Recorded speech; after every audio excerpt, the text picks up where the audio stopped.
O yüzden biliyorsunuz hikayenin bugün davanın ikinci duruşması görülecek.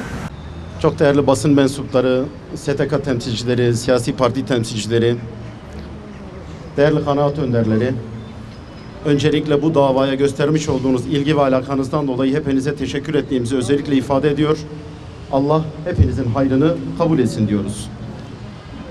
Şehitlerimizin aileleri başta olmak üzere Türkiye'nin maşeri vicdanını ciddi anlamda yaralayan, vahşi bir hayvanı dahi vahşetinden utandıracak görüntülerin yaşandığı 6-8 Ekim olayları, 6-8 Ekim 2014'teki o hunhar vahşetin duruşmasının ikincisi bugün Ankara Adliyesi'nde görülmekte.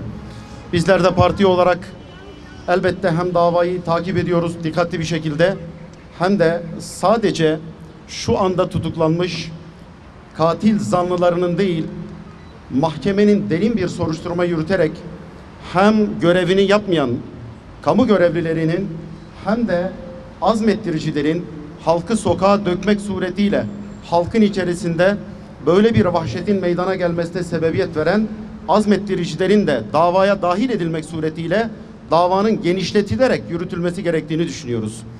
Bizim bu tür taleplerimiz varken mahkeme heyetinin, avukatlarımızın, dava vekillerinin ve müdahil avukatların biraz önce bizlere vermiş olduğu bilgi doğrultusunda anladık ki bizim şehidimizin babasının takkesiyle uğraşıyorlar.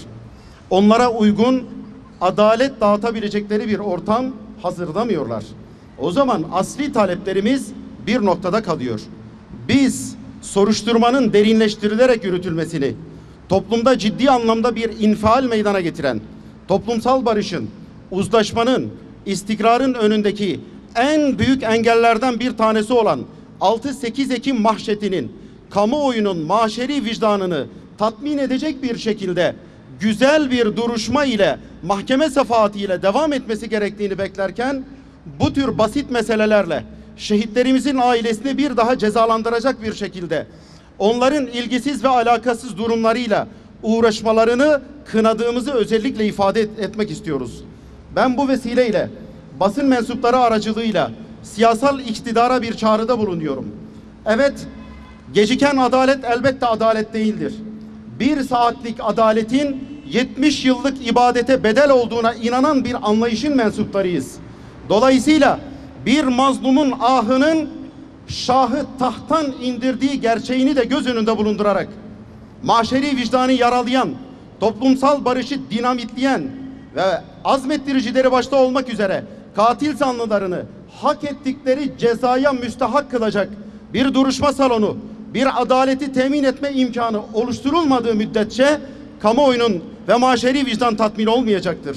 Adalet bekliyoruz derken sadece sokaklara dökülüp de bu vahşi katliamı gerçekleştiren uyuşturucu müptelası, ellerine 3-5 kuruş para tutuşturulmuş, tetikçi manasında, sokak serserisi manasında kimselerin bu davalarda yargılanıp cezalandırılmasını kastetmiyoruz. Gerçekten bunların arkasında azmettiricileri çok net ortadayken, medya üzerinden, basın açıklamaları üzerinden ve kitlesel açıklamalar üzerinden sokaklara çağıran, kitleleri sokaklara döken ve bazı adresleri hedef gösterip de bu gözü dönmüş kitleleri o adreslere saldırtanları kastediyoruz.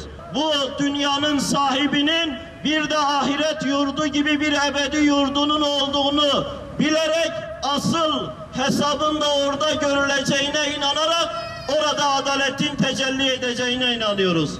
Suriye'deki kardeşlerimize de, Yemen'deki, Libya'daki, Mısır'daki, Irak'taki, dünyanın dört bir tarafında Arakan'daki, Orta Afrika Mali'deki kardeşlerimize de, mazlum kardeşlerimize de sahip çıkan bir yürek taşımak zorundayız. Niçin yaşa?